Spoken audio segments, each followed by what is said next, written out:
was supposed to do. Okay, the timer is on. You're on.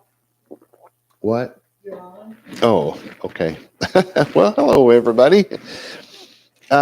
Today, I think we're starting with vaYiqra, chapter 25, verse 43. Am I correct, Donna? Okay. Well, that's a good thing. So, as is my custom, I always go back one verse, and then I'm going to do that. But before I go to our verse today, I'm going to jump even further back. There's a reason. So, what we left off with last week was 42. And my translation of the Hebrew was, "For these are my servants, which I released from servitude." Now, the words are, "I made go out," but what's he talking about? He released his children from servitude, from the land of Mitzrayim, which is Egypt these days. They will not be sold to sellers of servants, because it was said idiomatically. It says, "Not he sell they of sellers' servants." So they will not be sold to sellers of servants. Okay. Now, I want to move backwards a little bit, because there is a belief that the Bible was okay with Western style slavery. It's not in there, and God is not okay with it. He never was. He never okayed it. The word slave got put in there because of literally the stupidity of the translators who did that. Because that's a word that should never have been used. And even when they use servant, which would really be the right word, because they use slave, and because slaves are called servants, some things got a little mixed up here. So let me jump back to verse 40. My translation, a toshav. What is a toshav? You get all kinds of nonsensical answers to that, but a toshav is a foreigner. That's what that word means, foreigner in the English language. That's what you should think of. That's what should be written in English. So if a foreigner is to be treated, or a foreigner is to be treated in the exact same manner as and I've decided to call it I servant, if you recall, indentured servant and I servant. As I servant, as foreigner, he be with you, are the actual words literally translated into English. But it's saying that a foreigner is to be treated in the exact same manner as an I servant. Until the year of Jubilee, he will serve you. That ought to tell you that the foreigner cannot work beyond the Jubilee. Now, there's more to it, of course, than that. But what we should know is that Jews cannot own human beings, period. God never said that was okay, because he's telling you right here that the foreigner is to be released. Now, we've already discovered that the foreigner is supposed to be released on the 7th year. And then here, it says Jubilee. Well, why? Well, because the Jubilee may hit right in the middle of that 7-year period. So God's saying, if the Jubilee hits before the 7-year period, which is literally only 6 years of servitude, if that happens, you got to let them go. You can't keep them any longer. That's an extreme limit, is all that is. It's not saying you keep them until the next Jubilee. No, it's saying that if the Jubilee comes before the 6 years and you let them go in the 7th, if that happens before that, they go out early. That's what you're supposed to get from that. That's the way biblical Hebrew is written, according to the grammar rules that unfortunately were lost to Judaism until fairly recent history.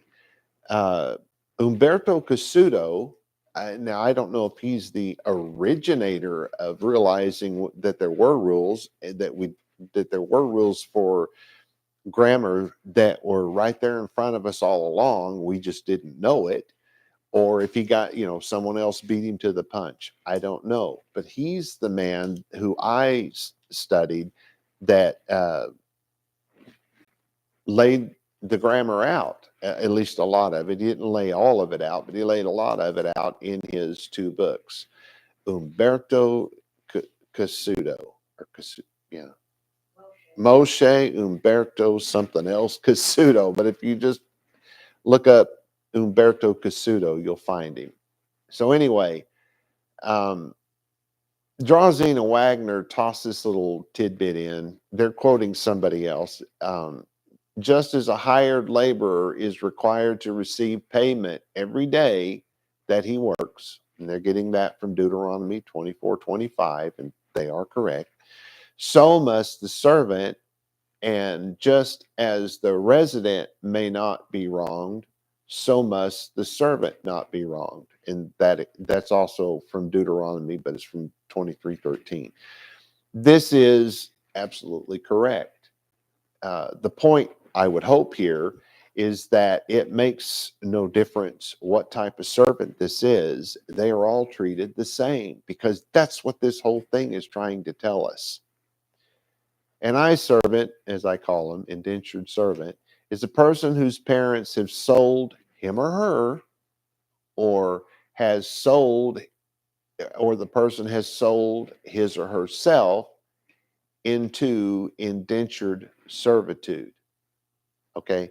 I once was an eye servant. I once was an indentured servant.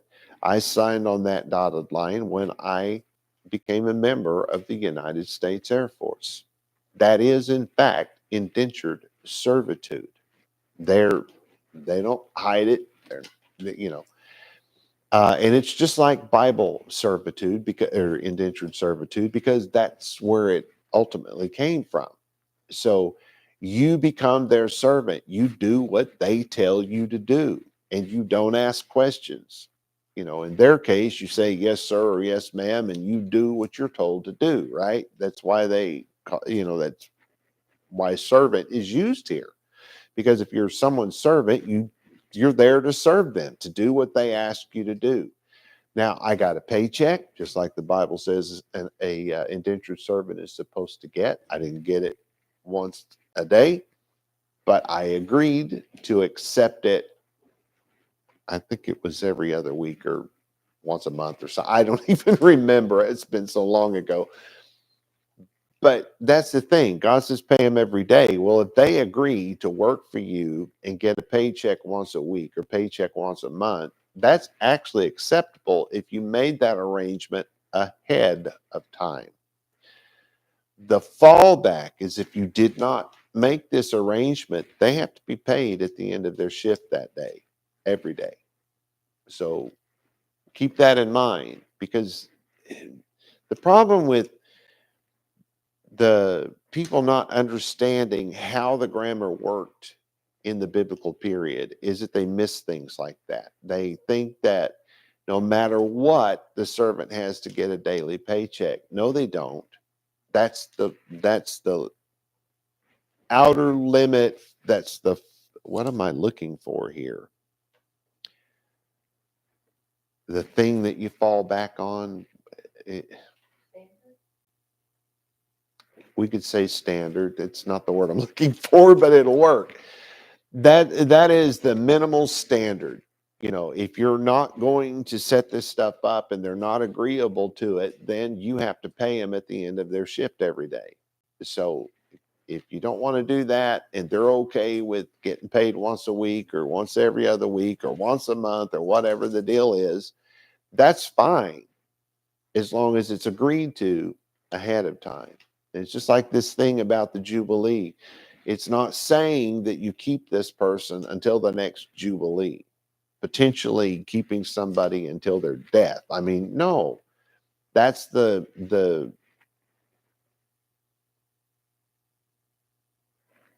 absolute outer limit of something. It cannot go past that. And that's used for a lot of things, not just servitude. Okay. Um,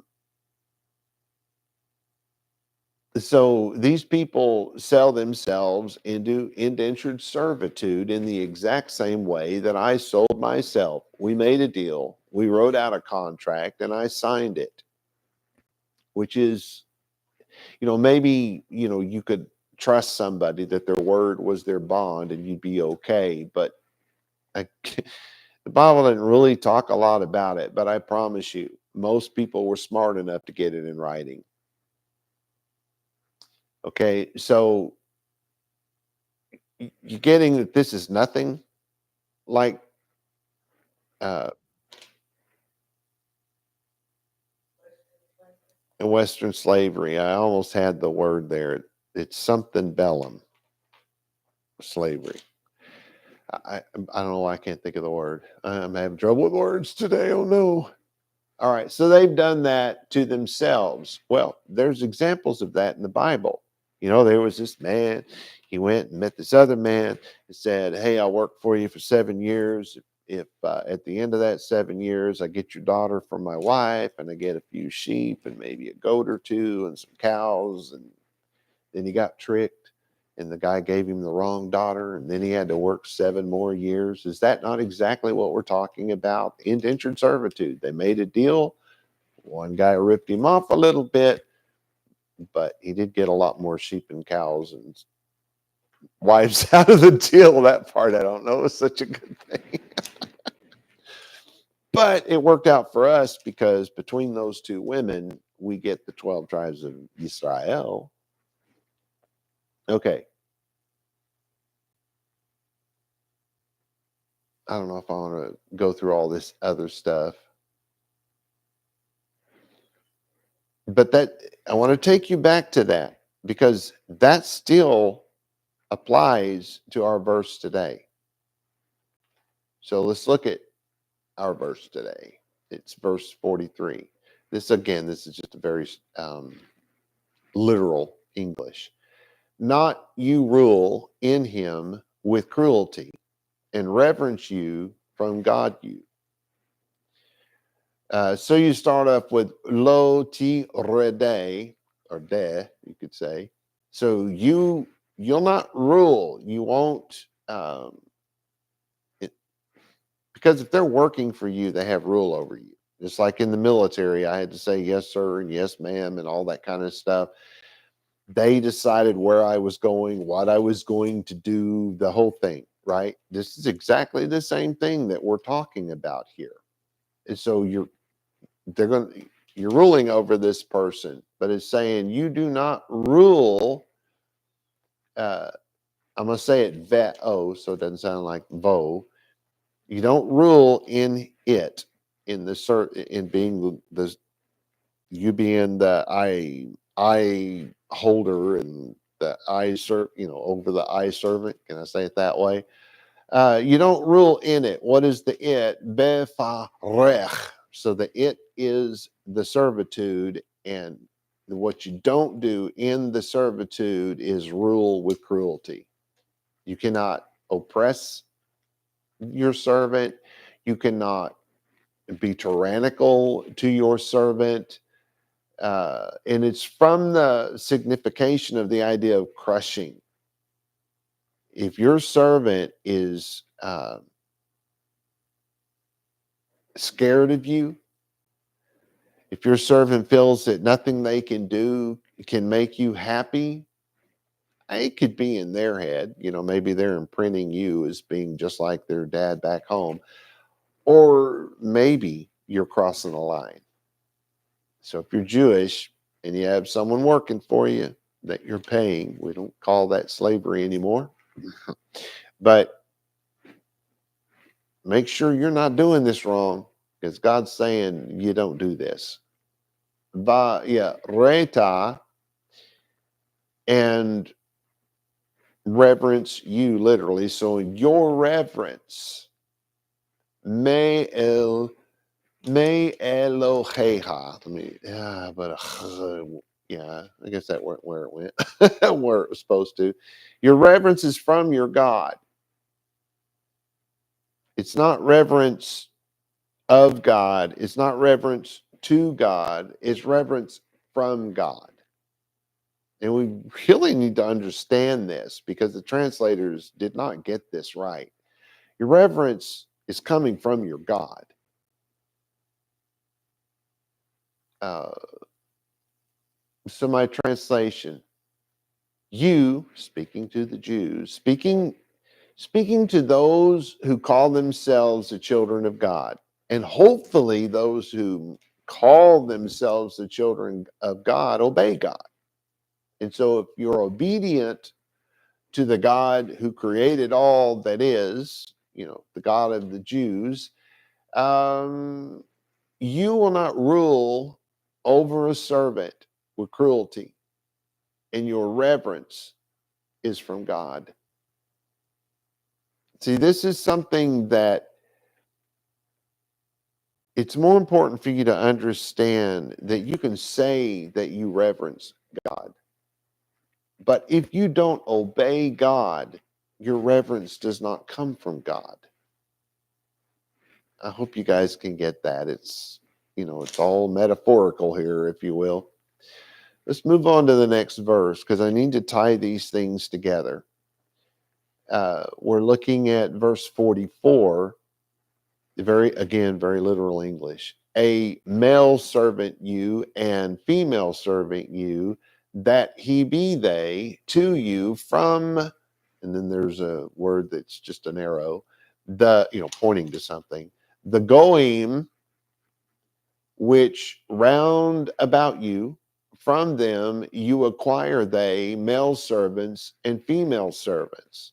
This is where it goes completely off the rails.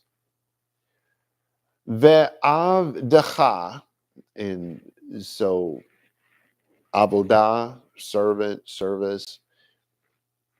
This is in the masculine, so I added the male part to it because it is in the masculine. So I'm saying male servant you. So we would say your male servant, right? Next word, va'amatcha. Well, that's female servant you. So it does have vet in front, so it's and female servant you. So we say and your female servant. So your male servant and your female servant, asher yiyeh, that who are with you. Me'et, so that's from ha goyim, that are from the nations. And it's where you'll get the word Gentile in English, but it's goyim. It's from goi, which is nation. Goyim is nations in plural. And there are times in the Bible when it speaks of the nations, and it is very specifically talking about the 12 tribes of Israel. Most of the time, you're going to find that's what it's talking about. It's not talking about other nations of the earth. So let's keep going and find out if we can figure out, is this the 12 tribes or is this outside the 12 tribes? Could be either one at this point. Asher sevivotechem, that are around you. Okay. That tells us that this is not of the 12 tribes of Israel. This is of the nations around Israel.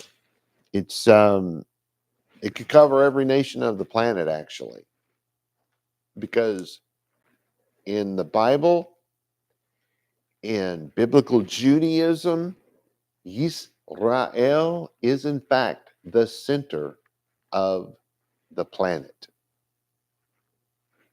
Think about it. This is where God dwells. Yeah, that's going to be the center. Just saying. It's not arrogance. It's the way it works. Mehem. So now we've said the nations around you. This is from them. Tikenu, shall acquire they. So you will acquire them, or you can. This is really more you shall. Eved, male servants. So you can acquire male servants outside of Israel, people that are not from, in other words, non-Jews. Ve'ama, and female servants. Oh, I see. So slavery doesn't belong if you're Jewish, but if you're not Jewish, you can be our slave, right? See, that's what happened. It's not what was said. That's what happened. Well, it's what was said by a lot of other people, but that's not what the Hebrew text says. Let's take a look at my translation. In your male servants and female servants that are from the non-Jews,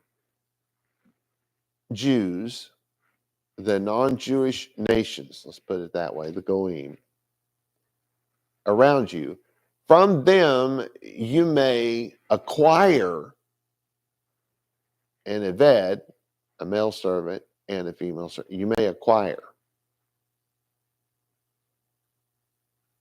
Get over here to my notes.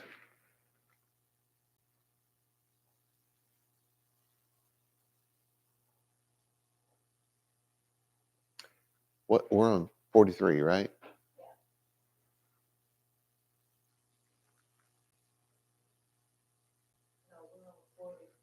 Yeah, I just realized that. Oh, I thought I had some notes over here. Oh, it's the one in my hand.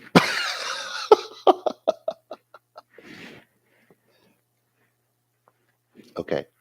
The reason why I went back to verse 40 is, do you remember who the two servants were that were to be treated exactly the same? The foreigner and the non-foreigner, to be treated the same way, to be sent out the same way. So did God change his mind in 4 verses? From 42 to 44, let me put it that way. Did God change his mind? Is this a contradiction, thus proving the Bible is false? If a Jew can truly buy and fully own a servant, in other words, a slave, we have to keep in mind that a foreign slave must be treated the same way as the contractor. Obviously, has to be Jewish. This means that if we purchase a slave, we also must pay them a salary, provide them food, clothing, shelter, medical, and then we have to set them free. Remember? Yeah. So all this is saying is you can acquire a foreigner. In other words, you can acquire a foreigner in the same way that the United States Air Force acquired me. Are you following? This is indentured servitude. This is not slavery. 45. Oh, this is a big one.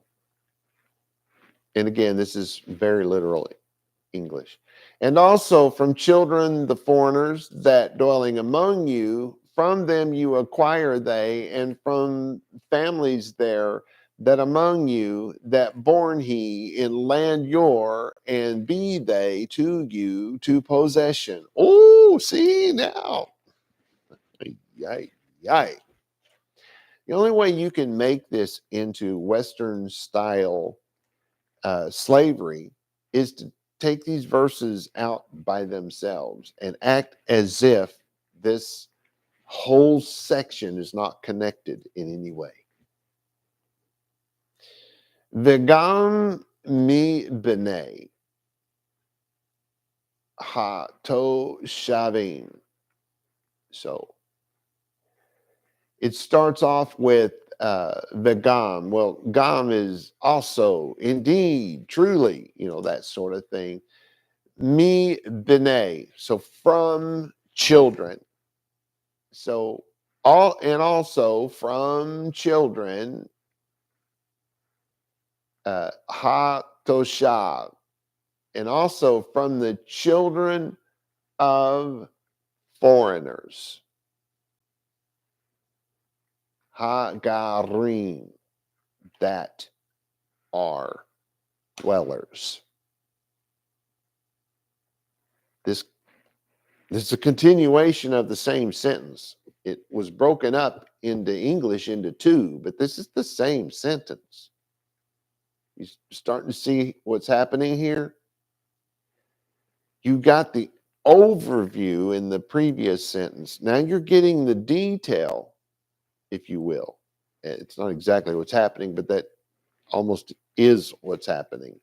Because he's saying you can purchase from those other places, but now here's the rules that apply to your purchase of people who are foreigners. They have to be dwellers among you. Imachem, with you or among you. Mehem, from them, tikenu, you can acquire them, just like the United States Air Force acquired me.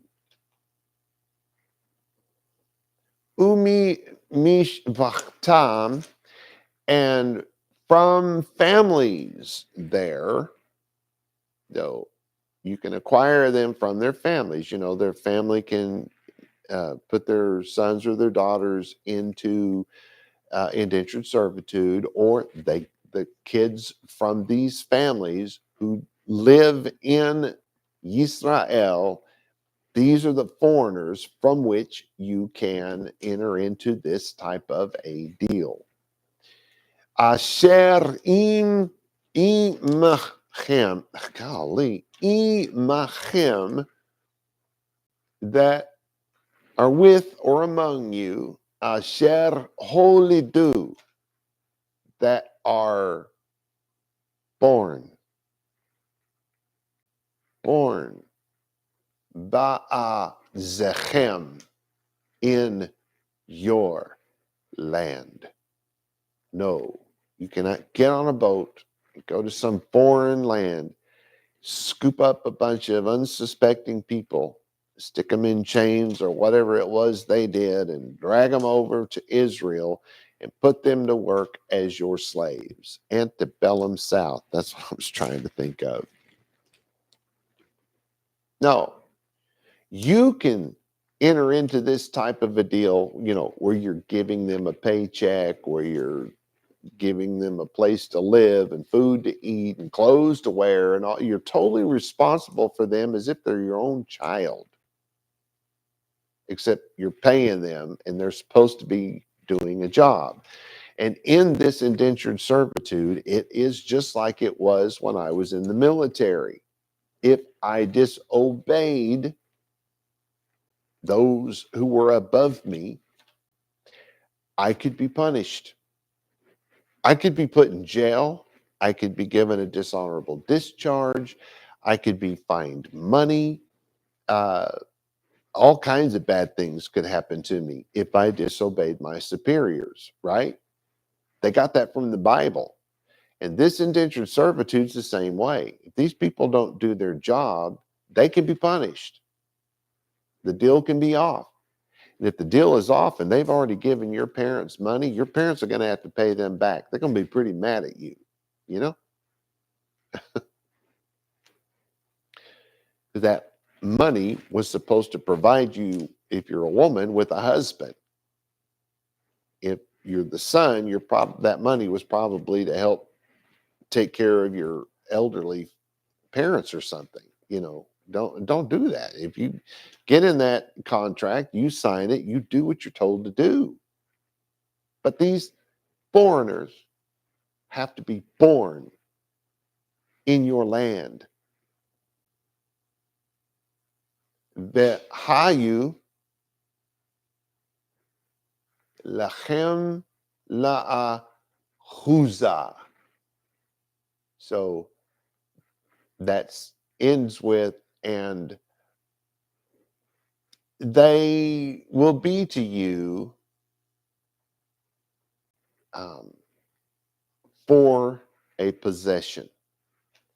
Remember the possession thing, the difference between the inheritance and the possession. The inheritance, the possession is what you get when you inherit it. So that means that you're now responsible for this, is really all that means. Okay, so here's the translation. And also from the children of the Toshavim. So this is what the also is what connects it to the prior portion here. The children of the foreigners that are dwelling among you. From them you acquire, or you shall or can or may, it doesn't really matter. You can acquire from their families who are born in your land. And they, speaking of the foreign born people in Israel, the foreigners whose children are born in Israel, those are the children of the ones you can hire. They will be for you, they will be as a possession for you. Um,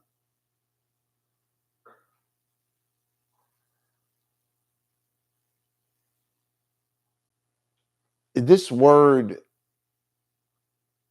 achaz, ahuzah, possession, just as a reminder, verbs of taking and holding are very often thus applied in the sense of adhering and joining, as things firmly joined together hold and sustain each other firmly.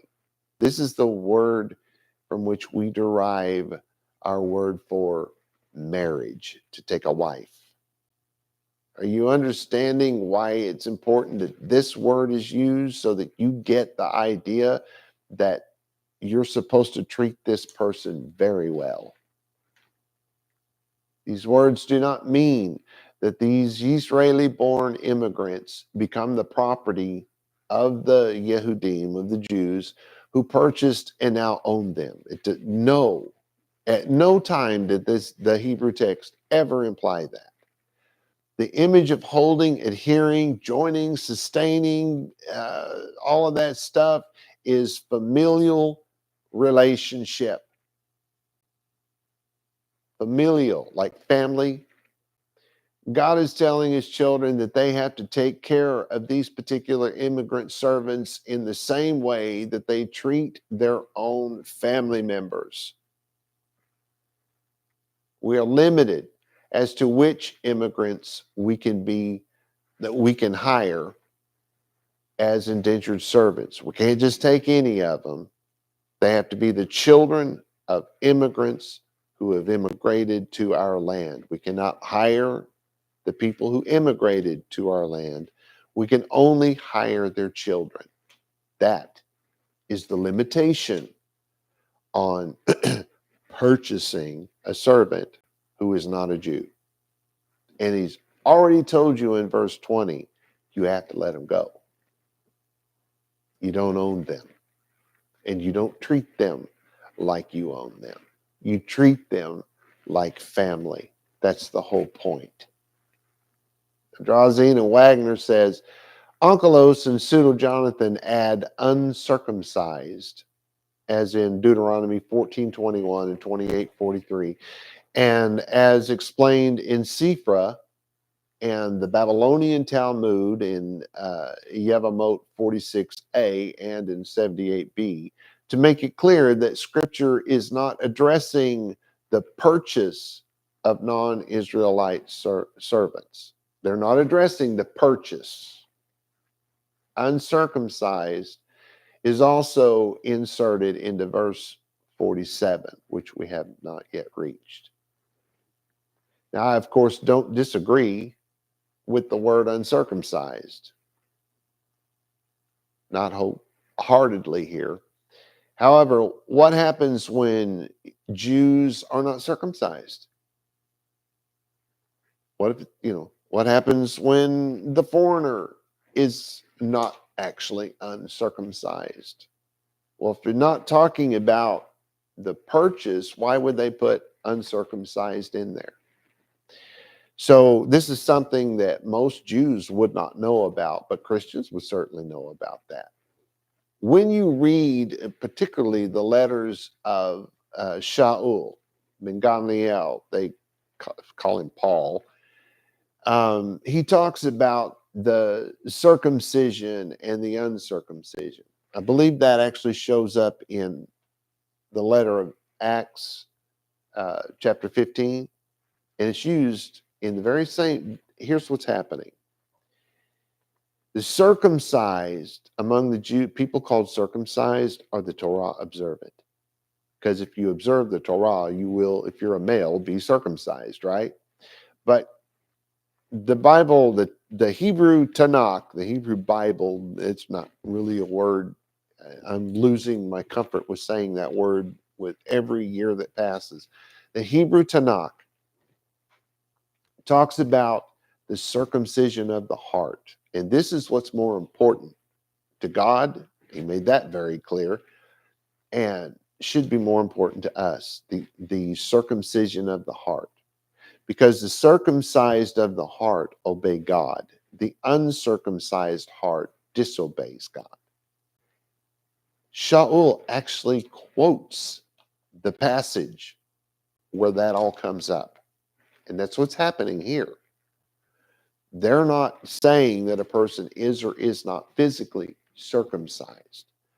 They added this to show that the assumption here is they're the children of the foreigners, and maybe they didn't go through physical circumcision, but that doesn't matter. We're talking about, remember, the male and the female who wouldn't go through circumcision physically of any kind. So we're not talking about the physical, we're talking about the heart. And the assumption on the part of all of these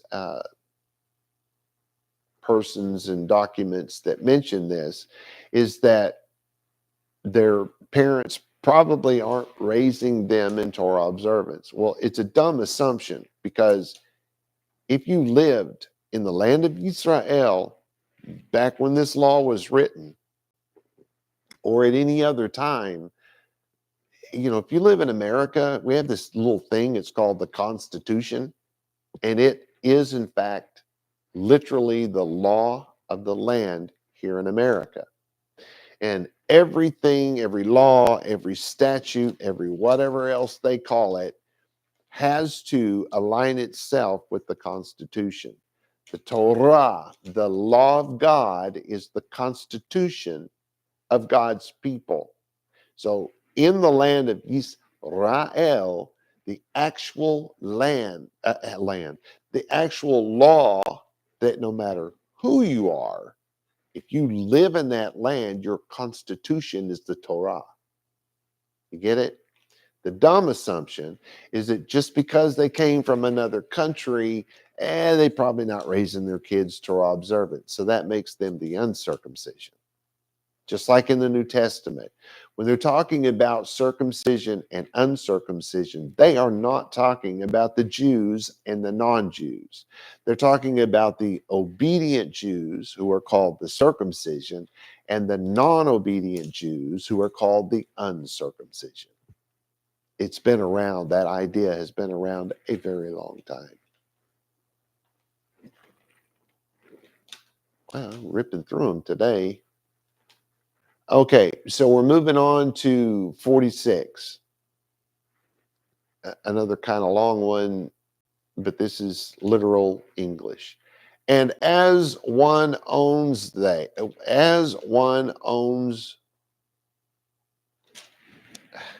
don't know why I can't read today. I probably forgot to clean my glasses.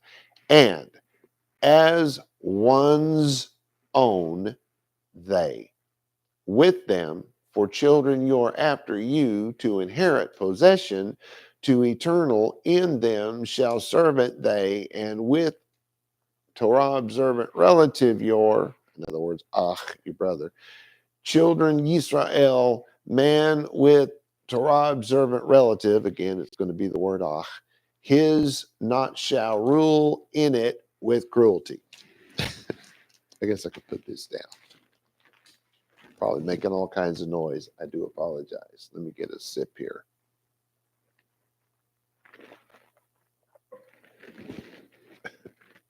It's not as bad as it sounds. We start off with vaYiqra haltem, and as one's own. As one's own.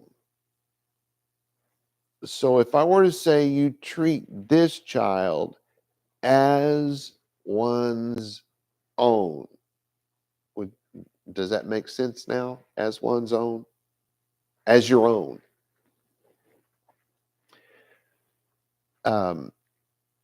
To receive anything as a possession, to possess it, as acquiring the possession, because this is our word, to receive as an inheritance.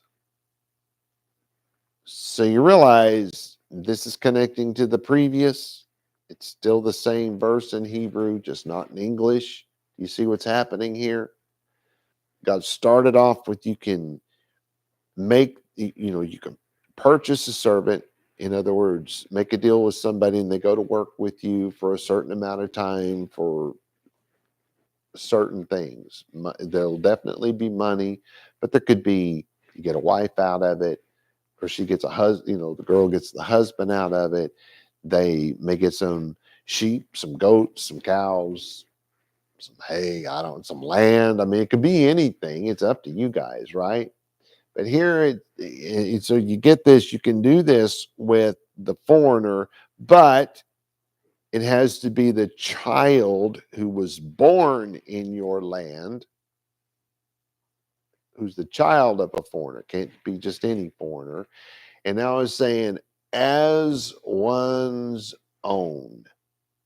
And what are we talking about? The possession. Because the last thing that was said here, golly, I forgot. I didn't realize I had all that much to say about that word. Where's my translation?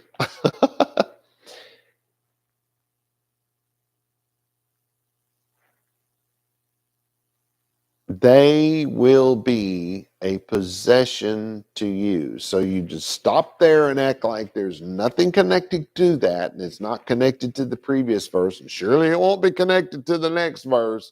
It says here, they will be your possession.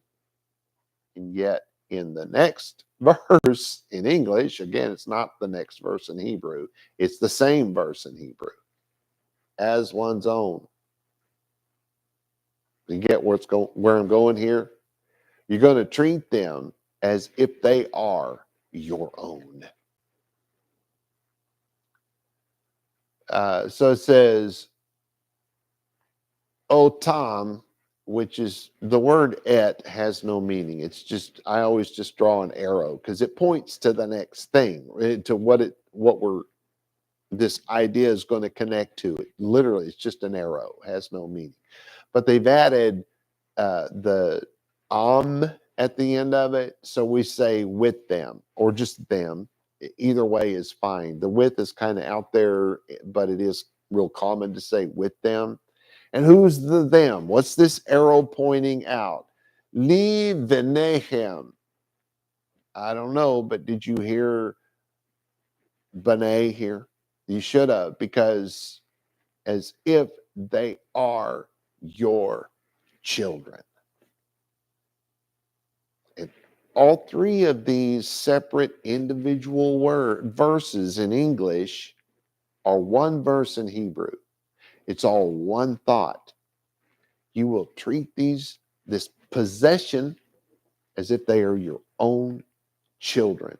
That's why this word was used, to make this, because again, it's also the same word we get the word marriage from. So hopefully you're getting what I'm saying here. Acharehem,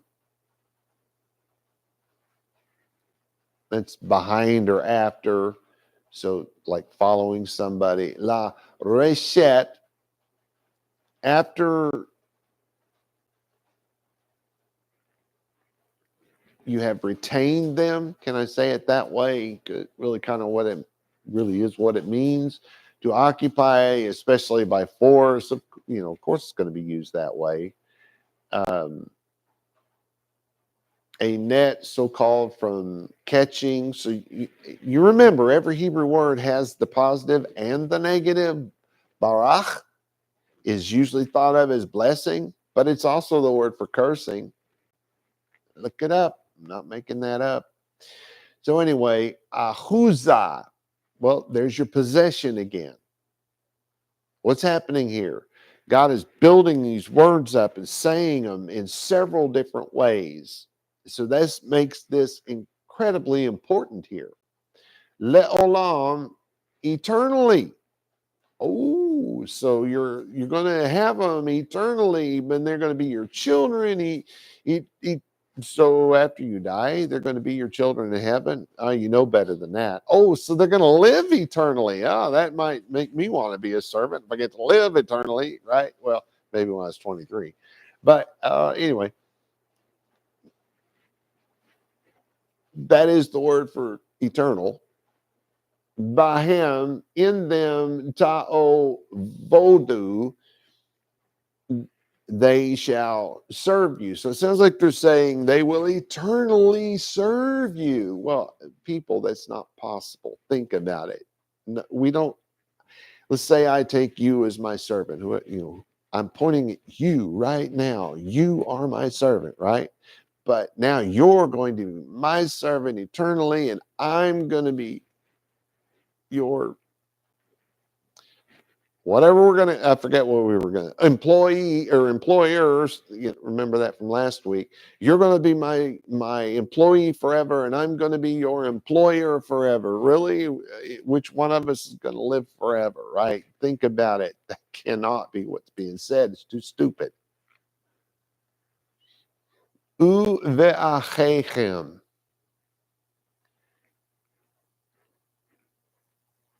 Literally in English, and with Torah observant relative your. And remember, you're treating them as if they're your own child. And now it's saying, essentially, you have the word ach for brother here. The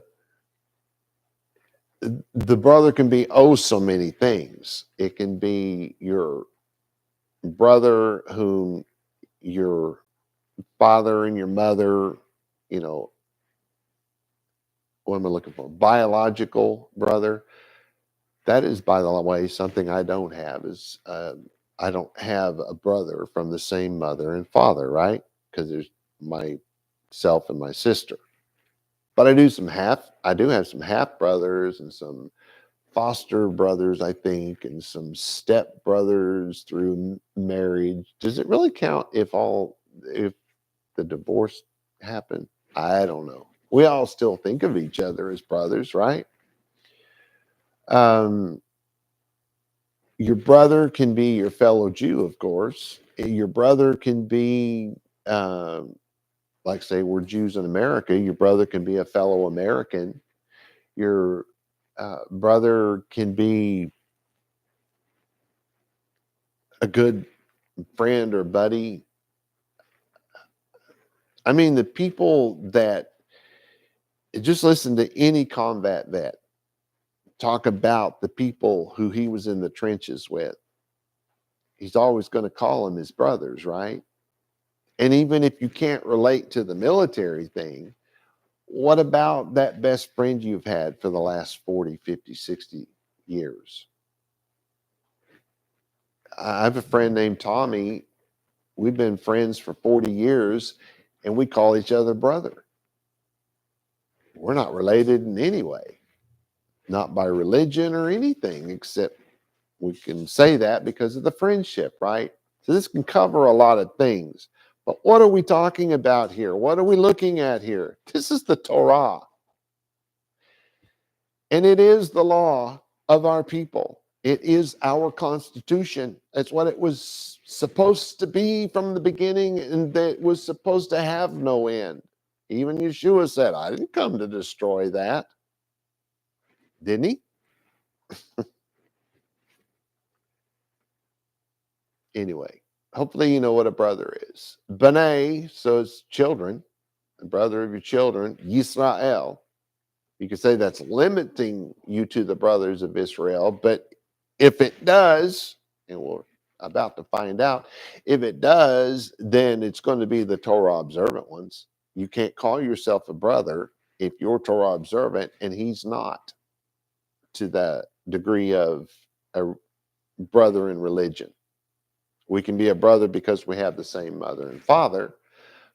We can have a brother because we're from the same country, but we can't call somebody our spiritual brother if he's a Christian and I'm a Jew. We can't do that, not biblically speaking. I know people do. What about Jews for Jesus and all that kind of stuff?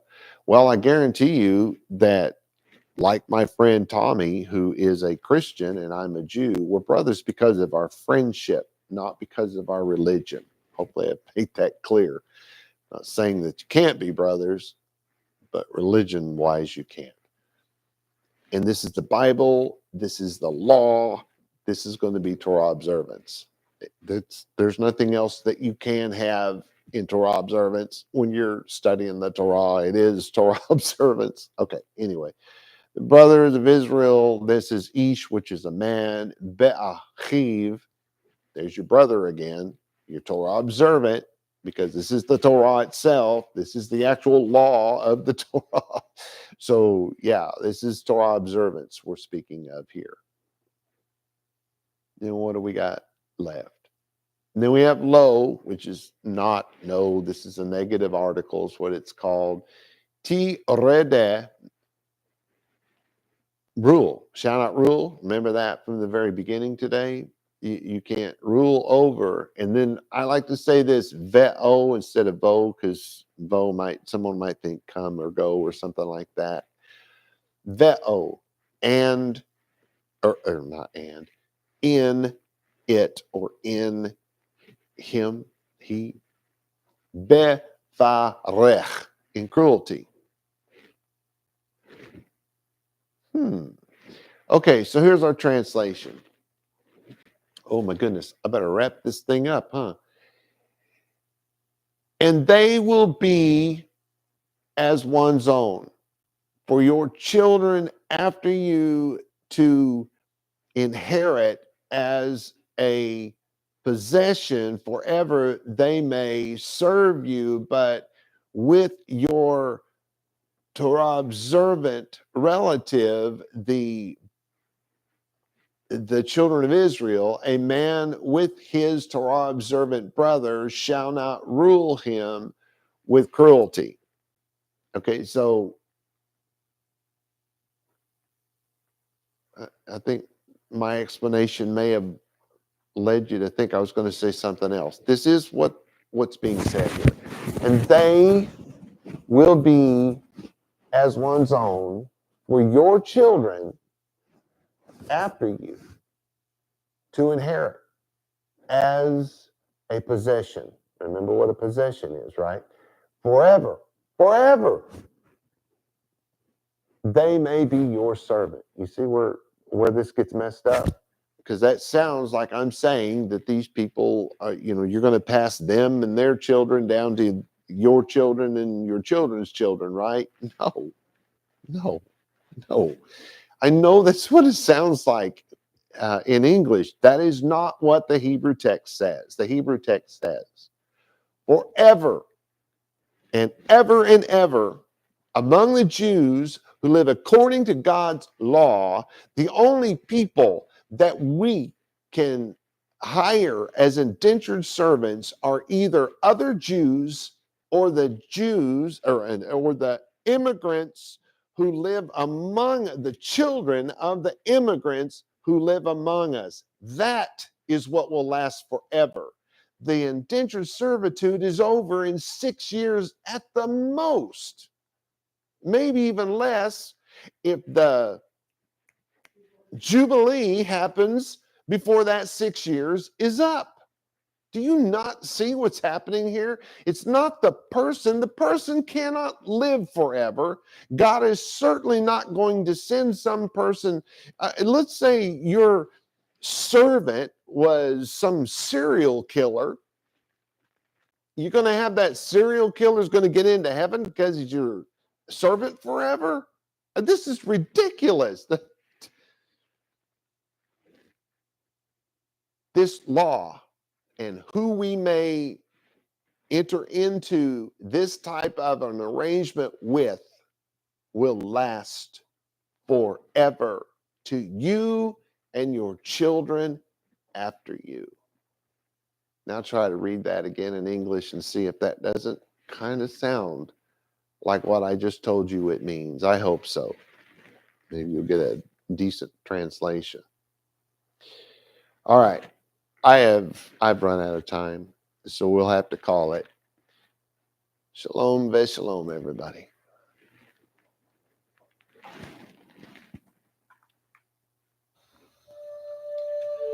The blessing, בעברית. יברך יהוה ויש מרחה. יאר יהוה פניו אליך ויהונך. יישא יהוה פניו אליך וישם לך shalom. And in English, may Yahweh cause you to lie down so that you may rest. May he touch and caress you. May he prepare you for what is ahead. May he watch over you. May he keep you from harm. May he cause goodness to grow in you and take away the bad. May he arrange your life and cause you to flourish. May he cheer you up and gladden your heart. May he cause his light to shine through you. May he show you tenderness, favor, and love in his presence. May he show you kindness and be delicate towards you. May he show you his generosity, mercy, compassion, and desire for you as it comes forth from the depths of his soul. May he lift you out of your pit and deliver you from the things that hold you prisoner. May he draw you to his chest and cast his eyes on yours. May he show you his love and desire for you as he cradles you in his arms. May he bear your punishment and pardon you of your sin. May he take you for his bride. May he establish a foundation in you. May he place his name on your heart and mind and make your body his temple. May you be his treasure. May you always be on his mind. May he draw you near and comfort you when you are afraid. May he assure you there is nothing to fear because he is with you. May you and all that concerns you be at peace because he is your friend. Amen.